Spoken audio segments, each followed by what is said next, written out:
రభస ఈశాన్య బార్డర్లు ఎంత నడుస్తుందో దేశంలో కూడా అంతే నడుస్తుంది.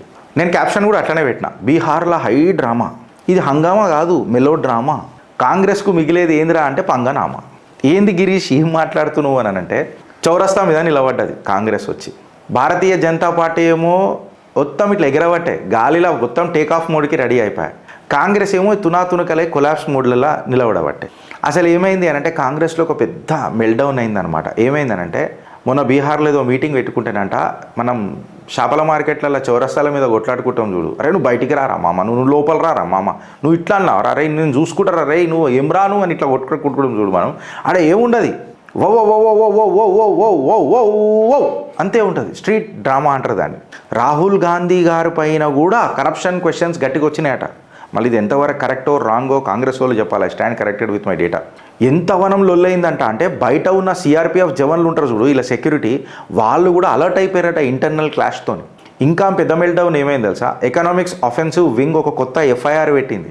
పాపం రాహుల్ గాంధీ ఏదైతే గ్రహాలు ఉంటాయి చూడు, గ్రహాల గ్రహచారం అంటారు కదా, అవి ఇంకా బాగా డీప్ క్రైసిస్లోకి వెళ్ళిపోయినాయి. ఇక వీళ్ళు ఏం చేసిరానంటే పీక్ కట్టలు కట్టేది ఏం లేదు కాబట్టి వీళ్ళు పార్లమెంట్ సెషన్ ఇయ్యాలటికే మొదలు అనుకుంటా, ఆడ నల్ల టీషర్ట్లు వేసుకొని వస్తారట. వీళ్ళు తెల్ల టీషర్ట్లు వేసుకుంటేనే మనం చూడలేకపోయినాం, వీళ్ళు నల్ల టీషర్ట్లు వేసుకొని వస్తారట, వచ్చి పార్లమెంట్లో కూర్చుంటారట. కూర్చొని ఏం చేస్తారట, మళ్ళీ ఓ పెద్ద పెద్ద సెషన్స్ అంతా ఫ్రాక్చర్ చేస్తారట, మొత్తం ఫ్యూరియస్ చేస్తారట, ఓ అదంతా చేస్తారట. అయితే మీకు ఒకటి అర్థమవుతలేదు ఏంటంటే, మీరు ఏం ఫ్రాక్చర్ చేస్తారో ఏం ఫ్యూరియస్ అవుతారో మాకు తెలియదు, కానీ మీ కాంగ్రెసే ఫస్ట్ ఆఫ్ ఆల్ ఫ్రాక్చర్డ్ అయిపోయింది. మీ రాహుల్ గాంధీని చూస్తేనే కిందున్న నాయకులు ఫ్యూరియస్ అవుతున్నారు. అసలు ఒక లీడర్లెస్ పార్టీ ఏదైనా ఉన్నది అని అంటే ఇలా కాంగ్రెస్ పార్టీ ఉన్నది. మీ కమెంట్ రూపంలో చెప్పు ఫ్రెండ్స్, నేను మాట్లాడింది కరెక్టా రాంగా. ఇలా పార్లమెంట్ సెషన్లలో భారతీయ జనతా పార్టీని బ్యాక్ ఫుట్లో పెడతానని అంటారు. దేని మీద మళ్ళీ పంచాయతీ అంతా ఎకనామిక్ అఫెక్ట్స్ వింగ్ ఏదైతే ఎఫ్ఐఆర్ కొత్తగా పెట్టింది కదా, దాని మీద ఇలా డీటెయిల్ డిస్కషన్ ఉంటుంది నెక్స్ట్ చిట్టాల. దాన్ని విత్డ్రాల్ చేసే డిమాండ్ చేస్తారట. ఇది కాంగ్రెస్ అజెండా అనట. దేశం మీద చర్చ ఏం లేదు, వేరేది ఏం లేదు. ఒక కుటుంబం మీద ఎఫ్ఐఆర్ అయితే దాని మీద పార్లమెంట్లో రభస. వీళ్ళని మనం పార్లమెంట్కి గెలిపి పంపించింది వీళ్ళ కుటుంబాలను వీళ్ళ కుటుంబ ఆస్తులను కాపాడుకోవడానికి. మీరు మీ కమెంట్ రూపంలో ఒకసారి చెప్పుర్రి ఫ్రెండ్స్, నేను మాట్లాడుతుంది తప్ప రాంగా. ఇలా బీజేపీ కూడా స్ట్రక్చర్డ్గా స్టేబుల్గా, ఇక లీడర్షిప్ గురించి నేను సపరేట్గా చెప్పాను, సెంట్రల్ బీజేపీ గురించి మాట్లాడుతున్నాను. వాళ్ళు కూడా అఖండ నిలబడ్డారు, సెక్యూరిటీని కూడా టైటన్ చేసుకున్నారు, కంప్లీట్గా టెంపరేచర్స్ మొత్తము రైజ్ అయి ఉన్నది. ఇవాళ బీజేపీ డిసిప్లిను ఈ కాంగ్రెస్ మెలోడ్రామా ఏదైతుంది చూడు, దాన్ని మెల్ట్ చేసి పడదొక్కుతున్నది. భారతీయ జనతా పార్టీ కూడా నిజంగా చెప్పాలనంటే ముందు సూపుతో గట్టిగా పోతున్నది ఈసారి. ఏదైతే ఇష్యూస్ ఏవైతే వెనకటికి మనకు అక్కడక్కడ కనిపించినాయో అవన్నీ ఖతం చేసే ముంగటికి పోతున్నది. విజన్ 2027 ఉత్తరప్రదేశ్కి ఆల్రెడీ ఒక లాంచ్ ప్యాడ్ రెడీ చేసేసింది భారతీయ జనతా పార్టీ. ఒక క్లోజ్డ్ డోర్ మీటింగ్ అయిందంట. మన పరమ పూజనీయ సర్సంచాలక్జీ మోహన్జీ భగవత్ గారికి అండ్ దేశ్ కా ఉపయోగి యోగి ఆదిత్యనాథ్ మధ్యలో ఒక క్లోజ్డ్ డోర్ మీటింగ్ అయిందట.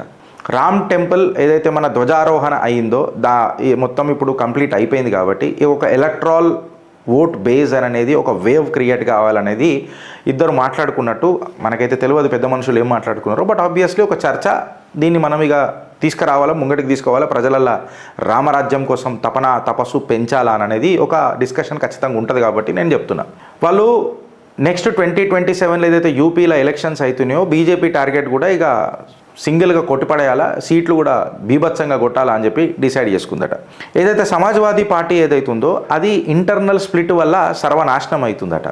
ఆర్ఎస్ఎస్ కూడా మన యోగి ఆదిత్యనాథ్ గారికి ఆశీర్వాదం ఇచ్చేసిందట. మూడోసారి కూడా ముచ్చటగా మీరే ముఖ్యమంత్రి దేశ్ కా ఉపయోగి యోగి ఆదిత్యనాథ్ గారు, సో మీరు రంగస్థలం కాదు ఇక రణరంగం రెడీ చేసుకొనిరి అని చెప్పి క్లియర్ కట్గా చెప్పేసిందట.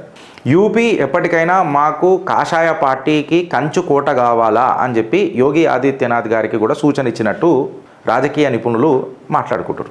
వెస్ట్ బెంగాల్లో కూడా షా 3 పాయింట్ నాకౌట్ ప్లాన్ ఒకటి మొదలెట్టిండు. ఫస్ట్ మన దేశం యొక్క చాణక్య అమిత్ షా గారు 3 పాయింట్ల సూత్రాలతో ముంగడిపోతున్నాడు వెస్ట్ బెంగాల్లో. ఫస్ట్ 80 లక్షల ఇల్లీగల్ ఎంట్రీస్ ఏవైతున్నాయో అవన్నిటికీ గడపరాదించిండు. దాని తర్వాత ఈ బంగ్లాదేశీ రోహింగ్యా ఎవరైతే ఉన్నారో వాళ్ళ మీద ఫుల్ ఫోకస్ పెట్టిండు. దాని తర్వాత భూపేంద్ర యాదవ్ని ఏమంటారు రంగంలోకి దించి ఆర్గనైజేషనల్ రీబూట్ చేసే ప్రయత్నం చేస్తున్నాడు. ఇది కావాలి ఖచ్చితంగా, ఎందుకంటే అక్కడ హిందువుల మనోభావాలు బాగా దెబ్బతిన్నాయి. After the political killings Mamata Banerjee maybe there he సై పర్ దురుస్త్ భారతీయ జనతా పార్టీ బెంగాల్లో ఎంట్రీ ఇచ్చిందని చెప్పి రాజకీయ నిపుణులు మాట్లాడుతున్నారు. దాని తర్వాత ఈ సిపిఎం చేసిన కథలు పంచాయతీలను ఎక్స్పోజ్ చేయాలా, ఈ కాంగ్రెస్ ఆపర్చునిటిక్ అలయన్సెస్ ఏవైతే ఉంటాయి కదా దేశంలో మొత్తంలో, వీటన్నిటి కూడా ప్రజలల్లా మొత్తం బట్టబయలు చేయాలా, వీళ్ళని ఆధారాలు ముంగడ పెట్టి ఇలా గడపారదించాలా అని చెప్పి డిసైడ్ అయిందట. రాజకీయ నిపుణులు ఏమని మాట్లాడుతున్నారంటే మమతా బెనర్జీకి ఈసారి మమత కరువవుతుంది, మమకారం కరువవుతుంది. ఎందుకంటే ఏదైతే ఇల్లీగల్ ఇమైగ్రెంట్స్ 1 కోటి మంది ఓటర్లు ఎక్స్ట్రా ఉన్నారు ఎక్సెట్రా అనేది అయితే ప్రూవ్ అయిందో ఇది చాలా झटका పడుతుంది. ఒక 30 నుంచి 30 అయింది నాకు తెలిసి 40 నుంచి 50 సీట్ల మధ్యలో గట్టిగా ఎఫెక్ట్ పడుతుంది మమతా బెనర్జీకి అని అనేది ఒక రాజకీయ నిపుణుల వాదన. కరెక్ట్గా చెప్పాలనంటే ఒక హిందూ కన్సాలిడేషన్ అనేది, బీజేపీ ఎడ్జ్ అనేది, హిందూ యాంగిల్ అనేది బెంగాల్లో మనకు గట్టిగా కనబడుతుంది. Coming to the point of Pakistani crisis, Imran Khan యొక్క అన్సర్టనిటీ ఏదైతుందో ఇది ఒక పొలిటికల్ వ్యాక్యూమ్ ఖచ్చితంగా పాకిస్తాన్లో క్రియేట్ చేస్తుంది, అందులో డౌట్ ఏం లేదు. పొలిటికల్ వ్యాక్యూమ్ క్రియేట్ చేసిందంటే ఇంటర్నల్ రిస్కులు, ఇంటర్నల్ వైలెన్స్లు పెరుగుతాయి. ఇమ్రాన్ ఖాన్ హెల్త్ మీద ఒక మేజర్ స్టెబిలిటీ అనేది పాకిస్తాన్ కోల్పోతుంది. ఇంటెలిజెన్స్ ఇన్పుట్స్ ప్రకారం ఏందనంటే ఇది గ్లోబల్ ప్రెషర్ కూడా పాకిస్తాన్ మీద బాగా పడుతున్నది.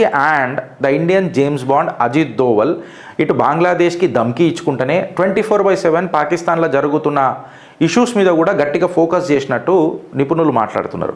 సో ఇండియా అలర్ట్గా ఉన్నది, ప్రిపేర్డ్గా కూడా ఉన్నది. ఇప్పుడు మనం ఆల్రెడీ సిలిగురి కారిడార్ దగ్గర భారత్ ఏ రకంగా ఉన్నదో మనం చూసినాం. అండ్ మొన్న వాళ్ళ NSA national security advisor Rehman వచ్చినప్పుడు అజిత్ దోవల్ గారు ఏ రకంగా ధమ్కీ ఇచ్చిండో కూడా మనం మాట్లాడుకున్నాం.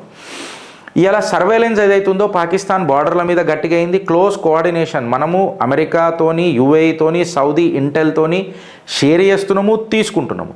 ఇండియా అన్ని రంగాలల్లో అది రణభూమి కానివ్వండి, రంగభూమి కానివ్వండి, శస్త్ర ప్రదర్శన కానివ్వండి, లేకపోతే అస్త్ర సంధానం కానివ్వండి, అన్ని రకాలుగా ఇలా భారత్ ప్రిపేర్డ్ అయి ఉన్నది.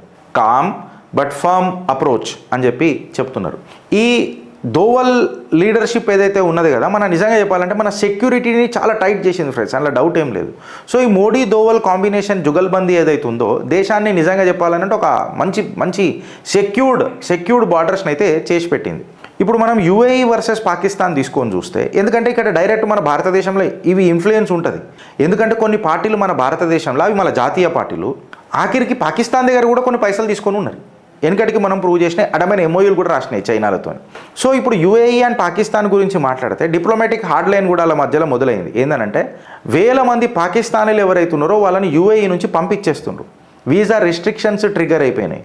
వాళ్ళు ఏమంటారు అంటే మేము సేఫ్టీ ఇంకా గ్లోబల్ బిజినెస్కి ప్రాధాన్యత ఇస్తాం, కానీ ఈ టెర్రర్ స్పాన్సర్డ్ దేశాలకు మేమిగా చేతులు కలపము, దోస్తీ చెయ్యము అని చెప్పి, జీరో టాలరెన్స్ అని చెప్పి గల్ఫ్ నేషన్స్ అన్ని ఏకతాటి మీదే ఒక స్టేజ్ మీద మాట్లాడుతున్నాయి. సో ఇక పాకిస్తాన్ పరిస్థితి ఏ రకంగా ఉంటుందో మీరు చూడండి. వెల్ ఫైన్ గిరీష్, ఇదంతా నువ్వు మంచిగానే చెప్పినావు. మళ్ళీ ఇంటర్నల్గా మన భారతదేశంలో పొలిటికల్ పార్టీస్లలో ఏం నడుస్తున్నది, సమాజ్వాదీ పార్టీ కూడా చెప్పినావు అంటే మహారాష్ట్రలో కూడా ఒక పొలిటికల్ టర్బులెన్స్ నడుస్తున్నది. ఫడ్నవీస్ షిండే ఫ్యాక్షన్స్ జర తారాస్థాయికి పోయినాయి అన్నట్టు నిపుణుల అంచనా. దీన్ని రిజాల్వ్ చేయడానికి డైరెక్ట్ అమిత్ షానే డైరెక్ట్ రంగంలోకి దిగినట్టు తెలుస్తున్నది. బీజేపీని ఖచ్చితంగా కాంగ్రెస్ దీన్ని అడ్వాంటేజ్ తీసుకోనిక చూస్తుంది కదా. కాకపోతే ఈ మహావికాస్ అఘాడీ అనేది అవుతుందో అది ఆల్రెడీ నీరుగారిపోడు కాదు, ఫ్రాక్చర్డ్ కాదు, అసలు దానికి లీడరే చక్కగా లేకపోయింది.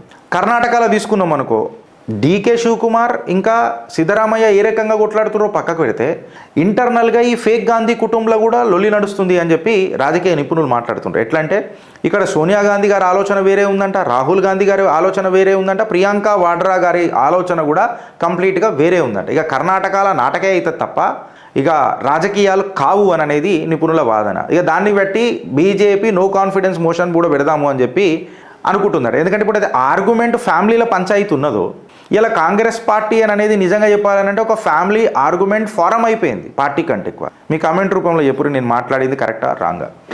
అండ్ ఇవన్నీ మనం డాట్స్ కనెక్ట్ చేసుకుంటూ వస్తుంటే మీరు ఒకసారి చూడుండ్రి, ఒక శుభసూచకం జ్యుడిషియల్ రిఫార్మ్ మూవ్మెంట్ కూడా భారతదేశంలో నడుస్తున్నది. సూర్యకాంత్ గారు ఎప్పుడైతే చీఫ్ జస్టిస్ ఆఫ్ ఇండియా అయ్యినరో జ్యుడిషియల్ క్రూసేడ్ ఒకటి మొదలైంది. ఫస్ట్ ఆయన వచ్చుడే 3 మాస్టర్ స్ట్రోకులు కొట్టారు. విఐపి కల్చర్ లేదు, ట్రాన్స్పరెంట్ లిస్టింగ్స్ అని అన్నాడు, న్యూట్రల్ జడ్జ్ అని చెప్పిండు, కేసులు స్పీడప్ కావాలని అన్నాడు. అంటే జ్యుడిషియరీని ఒక క్లీన్, ఎఫిషియంట్, న్యూట్రల్ జ్యుడిషియరీ వైపు తీసుకోవడానికి ప్రయత్నం చేస్తున్నాడు. ఇది జ్యుడిషియల్ ఇండిపెండెన్స్ని స్ట్రెంథన్ చేసుడుతో పాటు సూర్యకాంత్ గారికి నిజంగా ఒక మంచి పేరు కూడా తెచ్చిపెడుతుంది. Reforming the judiciary in India ఏదైతే ట్రస్ట్ డెఫిషియట్ ఉండేనో దాన్ని కూడా కంట్రోల్ చేస్తుందని చెప్పి నిపుణులు మాట్లాడుతున్నారు. నేషనల్ పోస్చర్ కాడికి తీసుకొని భారత్ యొక్క పరాక్రమం కాడికి మాట్లాడితే picking up the thread from where we left in the చిట్టా నంబర్ 1, రాజ్నాథ్ సింగ్ గారు కూడా ఈ ఆపరేషన్ ఏదైతే ఉందో ఆపరేషన్ సింధూర్ ఇక 2.0 మొదలైనట్టే అని చెప్పి క్లియర్ కట్గా సంకేతాలు ఇచ్చేసిండ్రు. బార్డర్ సెక్యూరిటీ ఫోర్స్ ఏదైతే ఉందో పాకిస్తాన్ పోస్టుల మీద మస్తు జబర్దస్త్ ఘాతక్ అటాక్ చేసింది, రిటాలియేట్ చేసింది అని చెప్పి మనకు ప్రెస్ మీట్లో చెప్పిండు. మన వార్ఫేర్ సిస్టమ్ని మోడర్నైజ్ చేసుడే కాకుండా క్లియర్ కట్గా చెప్పాలంటే ఒక న్యూక్లియర్ క్యాపబిలిటీ టూల్ని కూడా భారత్ రెడీ చేసి పెట్టేసింది. ఫారిన్ డైరెక్ట్ ఇన్వెస్ట్మెంట్ డిఫెన్స్ స్పేస్లల్లో తీసుకొచ్చింది. ఇన్ఫ్యాక్ట్ ప్రపంచానికి భారత్ ఒక గ్లోబల్ ట్రస్టెడ్ పార్ట్నర్ అయింది. ఇలా బీజేపీ గవర్నమెంట్ ఎట్లా నడుస్తున్నది గిరీష్ దేశం మొత్తంలో అంటే డిసైజివ్ నడుస్తున్నది, బట్ బోల్డ్ ఉన్నది, ఫ్యూచర్ ఓరియంటెడ్ వైపు తీసుకోబోతున్నది. And moreover the bread on our table and our child's future safeguard చేసుకుంటా ముంగడిపోతున్నది. కమ్యూనల్ వైలెన్స్ ఖచ్చితంగా మన భారతదేశంలో పాకిస్తాన్ డిస్టర్బ్ అయినప్పుడు మన భారతదేశాన్ని కూడా డిస్టర్బ్ చేయడానికి ప్రయత్నం చేస్తుంది. అందుకే కంప్లీట్గా ఆల్ ఫ్రంట్స్ అన్ని బంగ్లాదేశ్కి తీసుకొని వచ్చి పెట్టింది, చైనా క్యాటలిస్ట్ అయింది.